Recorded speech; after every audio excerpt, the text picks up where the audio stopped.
Assalamualaikum warahmatullahi wabarakatuh.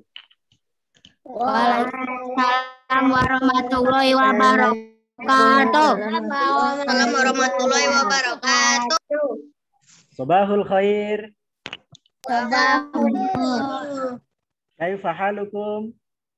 Alhamdulillah bikhair.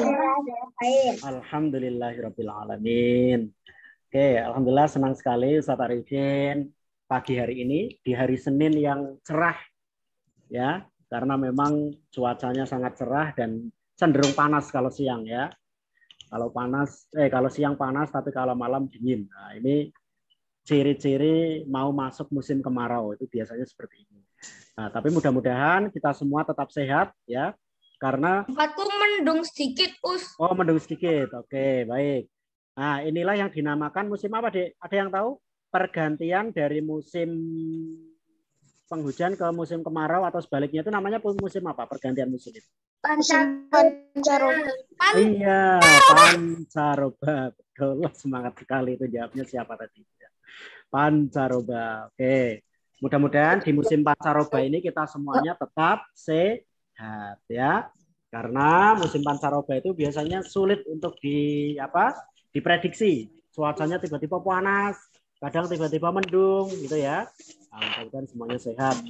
Tetap makan makanan yang bergizi, istirahat yang cukup. Ya, kalau perlu vitamin ya minum vitamin atau cukup dengan buah-buahan dan sayur-sayuran. Ya, itu. Nah, baik. Langsung saja nanti kita mulai untuk pembelajaran hari ini. Seperti yang tadi sudah Ustadz sampaikan juga bahwa untuk pembelajaran hari ini Ustadz Arifin nanti berkolaborasi dengan Uslusi, tapi Uslusi nanti menggunakan video YouTube, gitu ya. Oke, Ustadz Arifin mau share screen dulu untuk hari ini. Nanti untuk muatan PPKN kita juga akan membahas latihan soal yang ada di BBD sekalian ya, Dek ya. Gitu ya. Jadi setelah Ustadz menyampaikan rangkuman materi ini, nanti kita langsung ke latihan soal yang ada di BBD. Kita kerjakan bareng-bareng sekalian. Ya, mudah-mudahan cukup waktunya. Itu ya. Sudah terlihat share screen-nya? Share screen Ustadz sudah terlihat? Udah, Ustaz. Oke, baik. P. Oke, nah materi kita hari ini tentang pelaksanaan hak dan kewajiban secara seimbang. Nah, kalau kemarin kita sudah belajar tentang pengertian hak dan kewajiban. Ada yang bisa menjelaskan kembali pengertian hak? Apa itu hak? Ada yang bisa membantu Ustadz? Apa itu hak? Silakan raise hand yang bisa membantu Ustadz. Sesuatu yang kita dapatkan. Raise hand dulu. Supaya Ustadz bisa mendeteksi. Oke, Mas Gavin silakan. Apa Mas Gavin? Apa itu hak? Gak jadi. Belum kok nggak jadi. Akrom silakan, Akrom. Mas Akrom, bisa di-unmute dulu.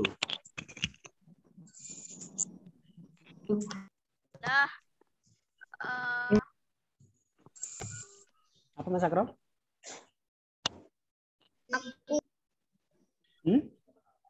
Aku adalah The Messiah! I'm not the Messiah! I say you are Lord and I should know I followed Apa you! itu? Yang bersuara banter-banter gitu dirimu, Pus. iya, apa tadi? Aneh banget. Suara Bebas Mas Akrom. Mas Akrom bebas berpendapat. Tidak harus sama dengan buku. Bebas. Ya, menurut Mas Akrom hak itu apa? Hak itu yang seharusnya kita dapatkan. Ya, pinter. Bener kok ya. Yang seharusnya kita dapatkan itu namanya hak. Ya. Nah, tapi sebelum kita meminta hak kita harus melaksanakan dulu kewajiban. Nah, kewajiban itu apa Mas Tara? jadi Us. Sesuatu yang kita harus kerjakan. Ya, satu yang harus kita kerjakan. Baik, terima kasih Mas Akrom, Mas Tara, ya. Dan Mas Gavin tadi sudah regen meskipun Ini nggak jadi. jawab. Oke, nanti ada lagi nanti ya. Kita lanjut dulu ya, Dek ya. Nah, hari ini kita bahas hak dan kewajiban dan pelaksanaannya secara seimbang. Nah, mungkin nanti yang Ustadz sampaikan agak cepat saja karena ini kita nanti hanya akan melihat contoh-contoh dari hak dan kewajiban. Kalau di buku BBD kalian bisa buka. Mas Irvin bisa lebih tenang? Iya, Ya. Oke. Kalau di BBD kalian bisa membuka di halaman 28. Di buku BBD halaman 28 ya. Di buku BBD di halaman 28. Silakan bisa kalian buka. Halaman 28. Ini terkait dengan penerapan hak dan kewajiban warga negara terhadap energi. Cepat saja ya, nanti kita supaya bisa cukup waktunya untuk membahas latihan soal. Oke, yang pertama kewajiban warga negara terhadap air. Nah, seperti kita ketahui bahwa air ini merupakan salah satu sumber daya alam yang memiliki peran yang sangat penting bagi kehidupan. Ya, benar nggak? Air itu sangat penting bagi kehidupan, benar nggak, Cik? bener. Betul ya? Oke, betul. Bahkan di dunia ini, di bumi ini, 2/3 bagiannya adalah berupa perairan. Jadi air ini merupakan satu unsur yang sangat-sangat penting bagi kehidupan. Nah, pertanyaan Ustadz, sebelum Ustadz masuk ke sini, ini nanti ada kaitannya dengan usul-usul juga sebenarnya ya. Ustadz mau tanya, jumlah air di bumi itu tetap berkurang atau bertambah? Ada 3 pilihan. Jumlah air di bumi ini apakah tetap, apakah berkurang, apakah bertambah? Berkurang, Kurang. Berkurang. Silakan raise hand. Kalau berkurang alasannya apa? Berkurang. Mas Arthur, silakan. Arthur. Terus. Berkurang. Kenapa Mas Arthur? Karena dipakai manusia terus. Dipakai manusia terus. Minum, buat binatang buat minum. Ya, untuk minum, untuk masak, makan, dan lain sebagainya ya. Baik. Mas Boy mau berpendapat? Tambah, Tapi kan nanti tipis kan Karena- nanti tetap ada. karena kutub utara mencair. Kan kalau mencair bertambah kan berarti, bertambah. Oke, menurut Mas Boy bertambah karena terjadi pemanasan global sehingga kutub utara mencair. Jadi air ya, esnya itu ya maksudnya ya. Global Permukaan air laut naik gitu ya. Oke, ada lagi yang punya pendapat? global itu apa sih, Us? Gimana? Pemanasan global itu apa? Pemanasan global itu Tahu ya. Climate change. Climate change. Mas Irvin mau menjelaskan mungkin pemanasan global itu apa? Global itu Secara mudah bisa dijelaskan. efek rumah kaca. Efek rumah kaca gimana? Bakar-bakar terus Hmm. itu cahayanya terperangkap di bumi. Terus suhu bumi makin panas. Sedang aja.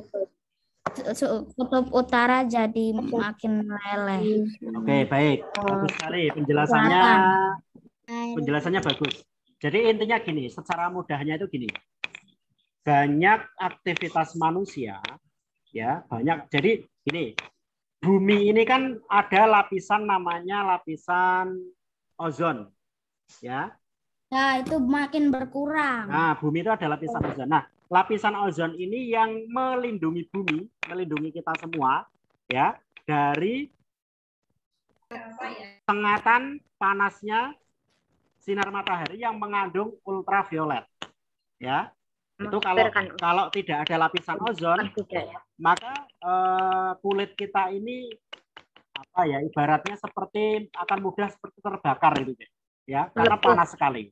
Nah, tapi karena ada lapisan ozon yang melindungi kita semua ini, sehingga panas matahari itu justru bermanfaat bagi tubuh kita untuk membantu pembentukan vitamin D, gitu ya. Nah, panas, karena aktivitas manusia, misalnya Aktivitas manusia itu misalnya ada Air. ini penggunaan AC yang berlebihan, penggunaan kulkas yang berlebihan, yang mengandung freon ya, mengandung bahan yang mengandung freon. Tanaman. Ada apa? Pembangunan pabrik gitu ya, yang asapnya itu ke atas itu, ya itu bisa menembus, ya betul, bisa menembus lapisan ozon. Kalau itu berlangsung terus-menerus, maka tadi sinar matahari yang mestinya terhalang oleh lapisan ozon itu akan jebol, tembus. Otomatis nanti suhu bumi menjadi lebih panas. Karena suhu bumi menjadi panas, kutub utara ya atau lapisan es yang ada di kutub utara itu akan mencair. Akibatnya apa, Dek? Berarti di sana banyak air, no? Permukaan air laut naik. Nah, sudah kita lihat di daerah pesisir pantai utara, daerah Pekalongan, daerah Demak, daerah Jakarta. Ah, itu semakin lama semakin apa? Air lautnya semakin ini ya, lama-kelamaan diprediksikan akan tenggelam. Nah, itu salah satunya. Oke, kita tidak akan ke situ. Kita tidak akan ke situ. Tadi pertanyaan Ustadz, apakah air itu selalu berkurang, selalu bertambah atau tetap? Nah, menurut referensi yang Ustadz baca, barangkali nanti kalian bisa mencari referensi yang lain ya. Menurut referensi atau bacaan yang pernah Ustadz baca itu ternyata jumlah air di dunia ini tetap. Jumlah air itu tetap. Mengapa tetap? Karena ada yang namanya siklus air. Nah, yang jadi masalah sekarang adalah ketersediaan air bersih. Nah, ini ya. Jumlah airnya tetap, tapi ketersediaan air bersih semakin apa? Terbatas karena sudah banyak pencemaran dan lain sebagainya. Nah, makanya kita sebagai warga negara Indonesia sebagai warga negara memiliki kewajiban terhadap air. Apa saja kewajibannya? Nah, Ustaz cepat saja kalau ini ya. Yang pertama, ini yang mudah-mudah saja. Yang setiap hari kita lakukan, kita bisa lakukan aktivitas sekecil mungkin, tapi ini bermanfaat bagi penghematan air ya. Mematikan keran air setelah selesai digunakan. Ini kelihatannya sepele, Dek. Tapi bayangkan, seluruh Indonesia ada sekitar penduduk 200 juta. Anggap saja yang memiliki keran air itu separuhnya. 100 juta orang itu menggunakan air dengan keran, tapi setelah digunakan kerannya tidak dimatikan. Kalau satu orang mungkin tidak terasa, tapi 100 juta orang melakukan hal seperti itu. Wah, ini repot sekali nanti ya. Ketersediaan air bersih akan semakin berkurang. Itu ya. Berikutnya, menjaga kebersihan sungai. Ini sudah banyak sekali dikampanyekan, tetapi juga terutama di kota-kota besar agak susah ya, Dek ya. Kalau kita melihat mungkin sungai-sungai yang ada di kota Solo saja lah, ya.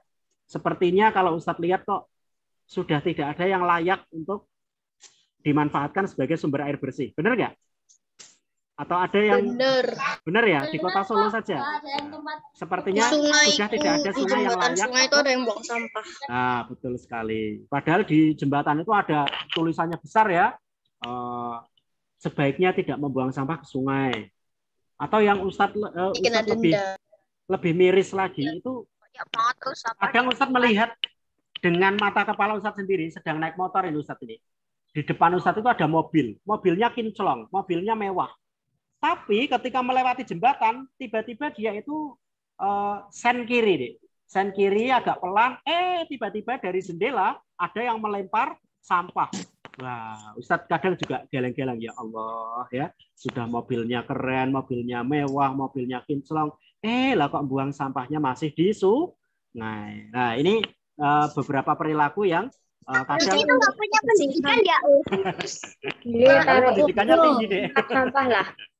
Jadi satu ngarang, Gus. Ya, kesadaran seseorang itu tidak mesti dipengaruhi oleh pendidikan, deh. Satu lagi ya, kesadaran seseorang terhadap lingkungan itu belum tentu atau tidak mesti dipengaruhi oleh pendidikan yang tinggi.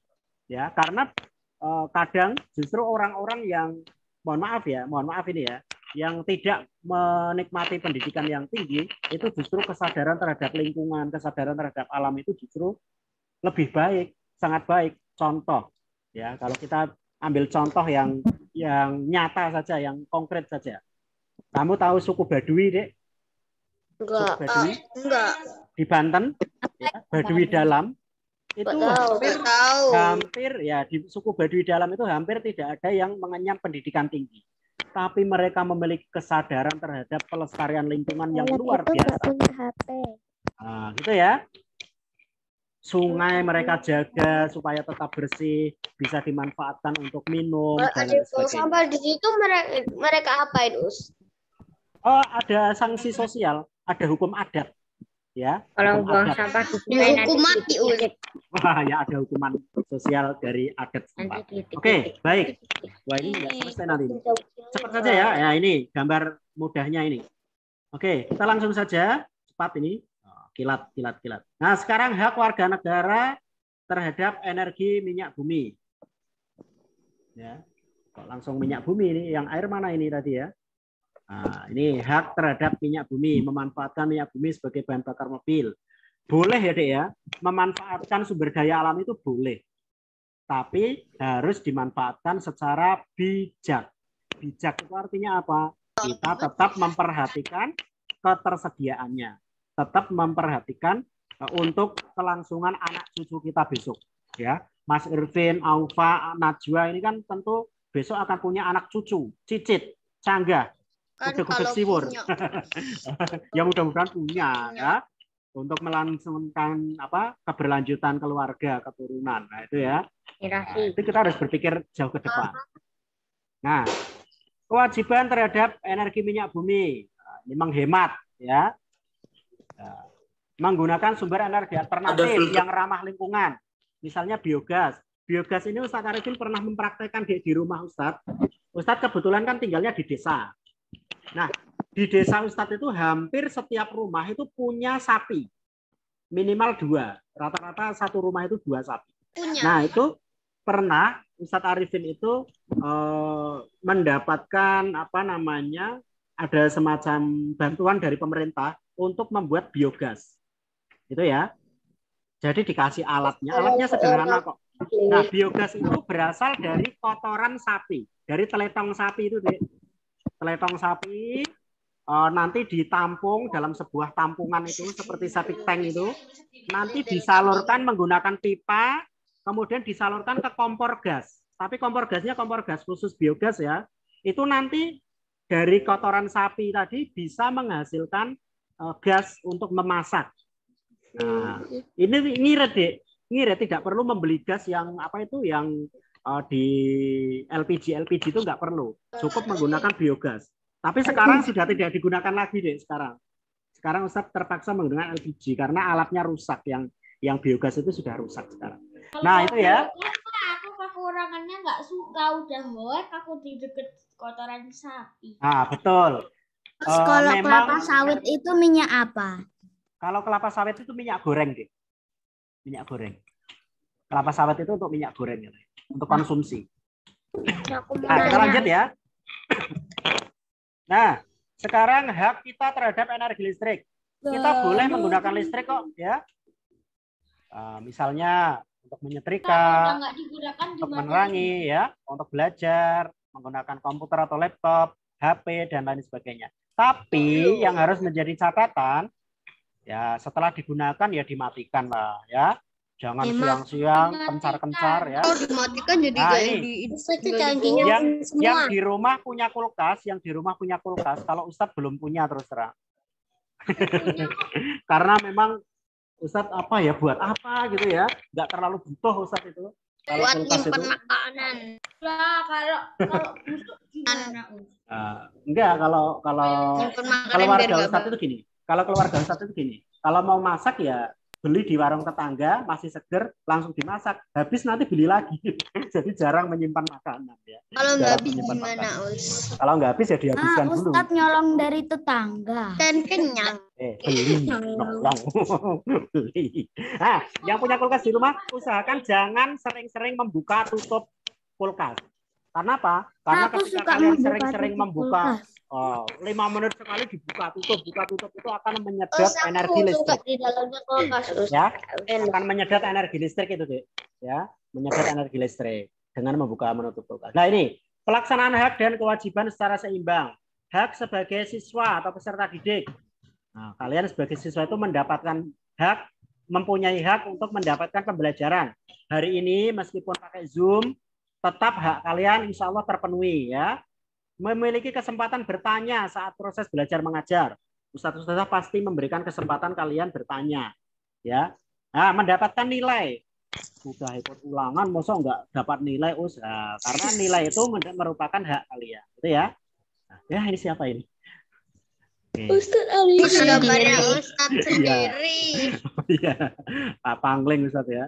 Nah, sekarang kewajibannya ini belajar dengan sungguh-sungguh, menjaga ketertiban, ya, menghormati guru. Nah, kalau ini siapa ini ya? Saya tahu. Ustadz siapa ini? Nah, Ustadz Dana, betul. Oh, Yang belakang ini siapa ya ini? Yang belakang ini siapa ya? enggak tahu. Ada yang tahu? Mana? Nggak terlalu kelihatan ya. Itu kalau tidak salah, Kakak kalau tidak kelas salah, Zoom. Usdati Mana, Us? kelas 6 itu. Usdati kelas 6 itu, kalau nggak salah ya. Ya. Nah, sekarang pentingnya pelaksanaan hak dan kewajiban secara seimbang. Nah, ini gambarnya timbangan seimbang ya. Antara hak dan kewajiban itu perlu kita laksanakan secara seimbang. Nah, hak dan kewajiban harus dilaksanakan secara seimbang. Ya, kewajiban hendaknya dilaksanakan terlebih dahulu sebelum kita menuntut hak. Jadi, kalau orang bekerja misalnya, ya, kalau orang bekerja itu ya dilaksanakan dulu pekerjaannya, baru nanti akan mendapatkan gaji atau upah, gitu ya. Itu. Tetapi misalkan orang bekerja, misalkan Ustadz bekerja, ya di sekolah ini kan Ustadz juga bekerja, ya Ustadz melaksanakan kewajiban Ustadz dulu, mengajar, membuat rencana pembelajaran, melakukan penilaian, melakukan evaluasi, baru setelah itu nanti di akhir bulan Ustadz juga akan mendapatkan gaji misalnya, nah, atau upah gitu ya. Jadi laksanakan dulu kewajiban, baru meminta haknya. Jangan kebalik, jangan kebalik, minta gaji dulu, nanti ketika waktunya ngajar, waktunya mendidik, malah ogah-ogahan. Nah ini nggak benar kalau kayak gitu ya. Nah, berikutnya, pelaksanaan hak dan kewajiban dikatakan seimbang apabila hak yang diperoleh seseorang disertai pelaksanaan kewajiban secara bertanggung jawab. Ini yang tadi Ustaz sampaikan itu ya.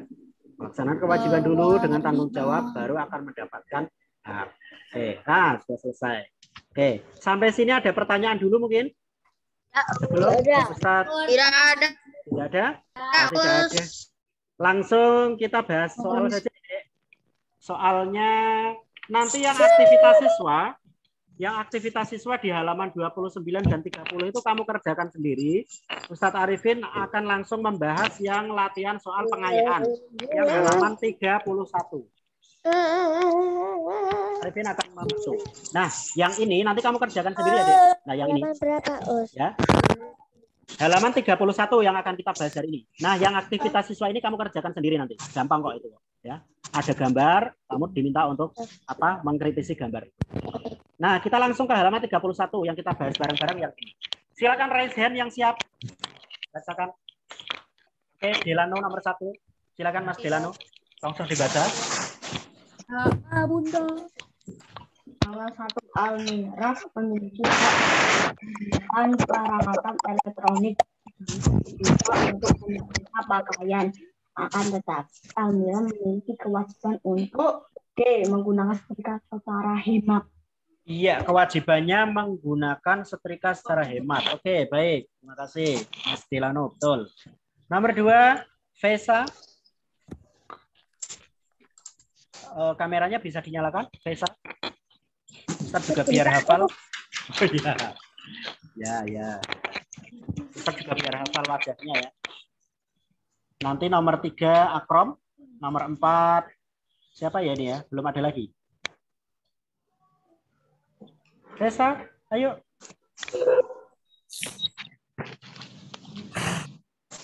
Ya, Ya, silakan. laksanakan hak dan kewajiban secara seimbang atas energi listrik akan mendatangkan banyak manfaat seperti CUS. Ya, mengurangi global warming ya. Melaksanakan hak dan kewajiban secara seimbang atas energi listrik itu bisa mengurangi global warming. Tadi ya seimbang itu maksudnya ya menggunakannya secara bertanggung jawab. Itu ya. Berarti jawabannya C. Nomor 1 D, Doraemon. Nomor 2 C. Ya.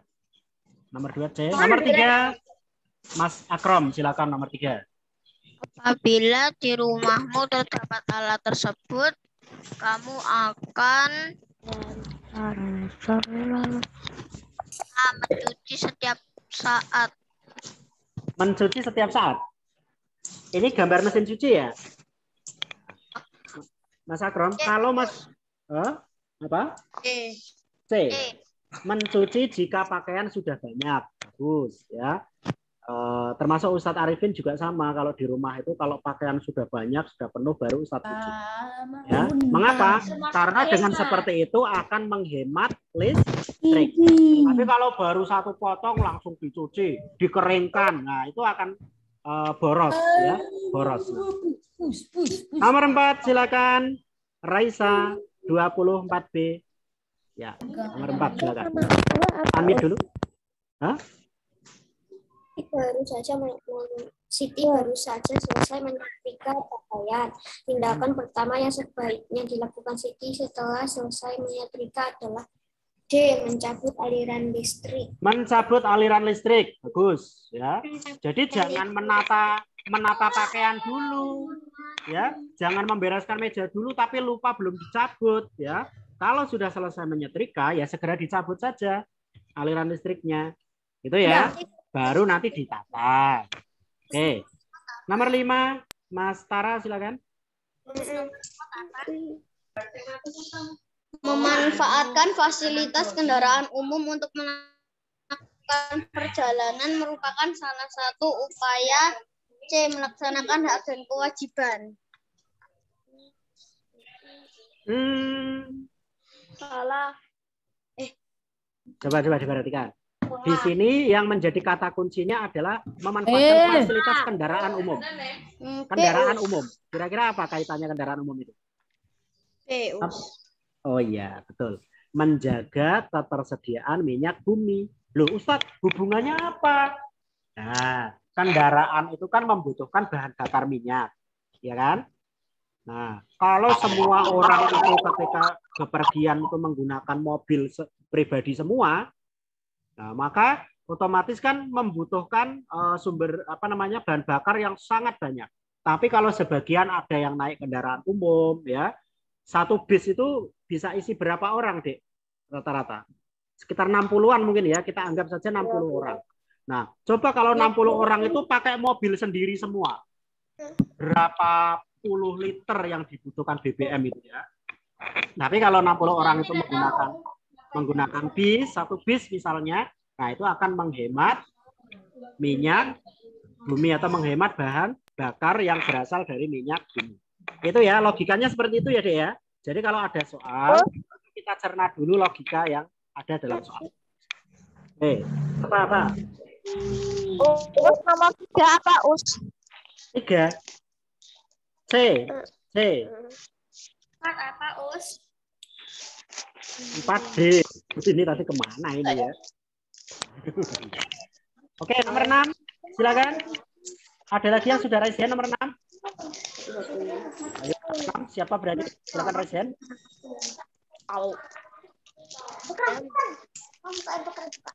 Nomor 6. Ayo siapa? Gamping banget ini. Ya, Mas Gavin. Jadi loh Mas Gavin. Ya, silakan baca. Setiap orang berhak menggunakan energi listrik untuk berbagai keperluan.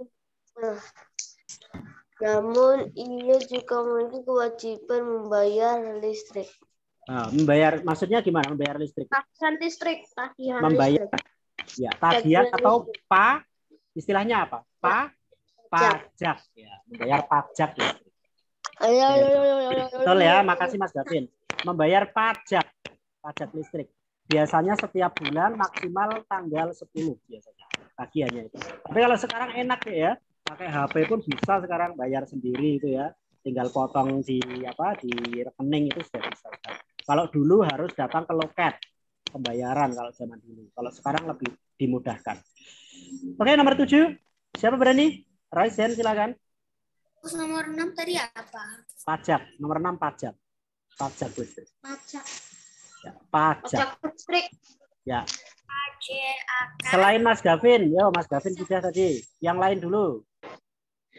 Silakan. Nomor 7. Masa nggak ada yang berani, Dek? Gendis silakan. Ya, Mbak Gendis. Silakan Gendis. Unmute dulu. Musim kemarau panjang seperti saat ini menyebabkan beberapa daerah di Indonesia mengalami krisis air bersih.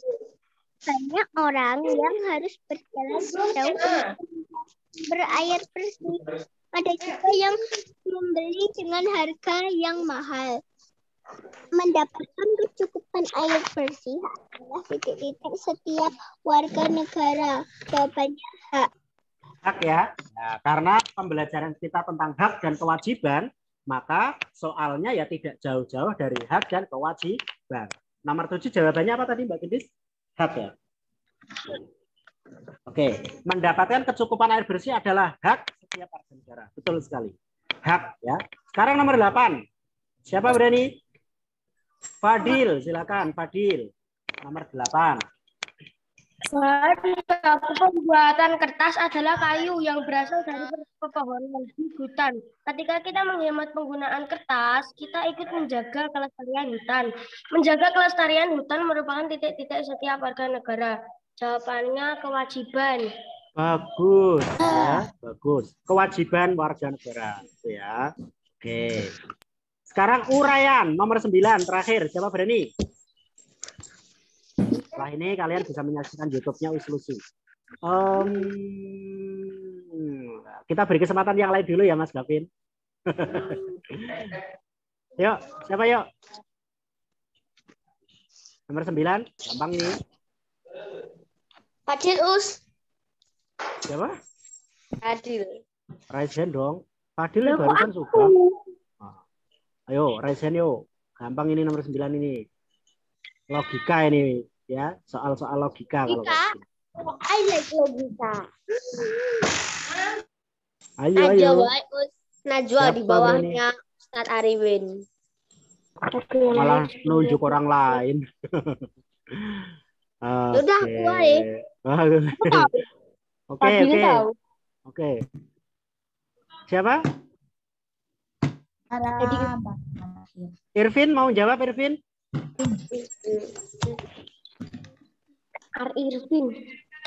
Irvin silakan nomor 9.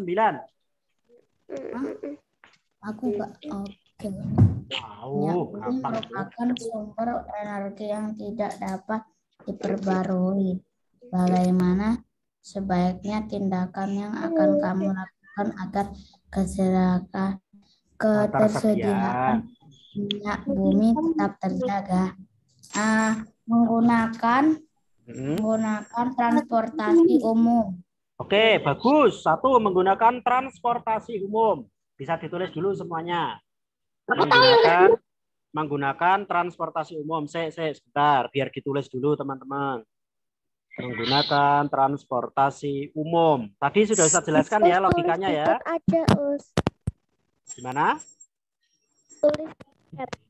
Nggak usah. Langsung kamu tulis saja kan bisa toh. Tulis aja. Menggunakan transportasi umum. Sudah? Yang kedua siapa? Mau menjawab?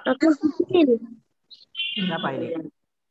Gavin. Oke, nggak apa-apa. Ya, Gavin yo. Apa boleh? Nomor berapa? Ya masih nomor 9. Menambah jawaban saja. Ini merupakan sumber energi yang tidak dapat diperbaharui. Ya. Jadi maka sebaiknya tindakan yang akan kamu lakukan agar kesehatanmu terjaga. Jelaskan menurut pendapat kalian. Gimana? Tadi Mas Irvin sudah menjawab dengan cara memanfaatkan transportasi umum. Ya, itu salah satunya. Menurut Mas Gavin apalagi bisa menambahkan? Menggunakan yang buat minyak itu loh, minyak apa namanya tuh, kotoran sapi. Oh, berarti memanfaatkan ini ya, apa? Energi alternatif ya? Memanfaatkan energi alternatif. Oke, kalau untuk minyak bumi ya, itu energi alternatifnya berarti bisa dari singkong itu deh, bioetanol ya, atau dari tanaman jarak ya, biodiesel gitu ya. Oke. 5 meter. Tanaman jarak. Oke, Mbak Raisa mau menambahkan? Mau menambahkan jawaban Raisa? Atau Rio? Mau menambahkan? Tadi apa pilihan kedua? Yang kedua itu bisa menggunakan energi alternatif. Misalnya bioetanol dari singkong itu untuk campuran bahan bakar minyak, Dek. Nanti dicampurkan ke bahan bakar minyak. Terus yang nomor 2 apa, Us? Yang nomor 2? Ini sudah nomor 9 kok. Ya, maksudnya nomor 9. Ya tadi itu. Memanfaatkan energi alternatif. Contohnya. Ya, apa Mas Rio? Silakan. Mau nambahin apa, Rio? Penggunaan kendaraan listrik. Penggunaan kendaraan listrik. Sama aja itu ngabisin listrik. Itu Ya. Bisa. Kan Karena Tesla nggak ada di Indonesia. Ya. Bisa nggak apa-apa. Memanfaatkan kendaraan listrik boleh. Mbak Raisa mau nambahin? Ya. Raisa silakan. Menggunakan secara berlebihan. Tidak menggunakan secara berlebihan. Arthur mau jawab? Menggunakan energi matahari sebagai menggunakan sinar matahari sebagai penghasil listrik. Oke, bagus. Ustadz mau tanya. Ustadz mungkin informasinya masih kurang ya. Oh, kalian sudah tahu belum kalau kendaraan itu ada yang menggunakan energi matahari? Sudah ada yang tahu? Sudah ada ya? Nah, ya pakai panel surya sudah ada kendaraan? ada. Oh ya sudah, berarti bisa itu ya. Oke, Ustadz berarti informasinya belum nyampe. Nanti coba tak cari-cari. Oke, baik. Terima kasih semuanya. Sudah hampir 9:30 ini ya. Setelah ini kalian bisa menyaksikan videonya Uslusi. Ya, untuk PPKN alhamdulillah kita sudah menyelesaikan sampai mengerjakan latihan soal. Terakhir sebelum diakhiri ada yang mau ditanyakan mungkin? Atau disampaikan? Cukup ya. Setelah ini silakan bisa live. Nomor 2. Ye. Nomor 2 tadi apa? Nomor berapa? Nomor 3 kemarin. Nomor 2, 3, 5 tadi apa? 2, 3, 5. Waduh. Nomor 2 tadi Ngaco. C. Nomor 2 C. Nomor 3 C. Nomor 5 B. Ya. B. B bisa. Sudah ya? Ya sudah. Baik. Nomor 1 apa? Nah, nanti disaksikan saja videonya, nanti Ustadz share yang ini. Ya, biar tidak tanya-tanya terus karena waktunya sudah habis. Gitu ya. Karena tadi kan sudah Ustadz jelaskan panjang lebar itu ya. terkait dengan jawaban-jawaban itu logikanya seperti apa itu. Baik, mari kita akhiri dengan bacaan hamdalah. Alhamdulillahirabbil alamin. Alhamdulillahirabbil alamin. Doa penutup majelis. Alhamdulillah. Subhanallahumma wa bihamdika asyhadu an la ilaha illa anta astaghfiruka wa atubu ilaik. Setelah ini silakan bisa live, kemudian kamu bisa menyaksikan video YouTube yang linknya di grup. Setelah itu jam 10 nanti gabung kembali dengan Ustadz Anto untuk pembelajaran Al-Islam. Terima kasih semuanya ya, sehat selalu. Assalamualaikum warahmatullahi wabarakatuh. Waalaikumsalam warahmatullahi wabarakatuh. Terima kasih.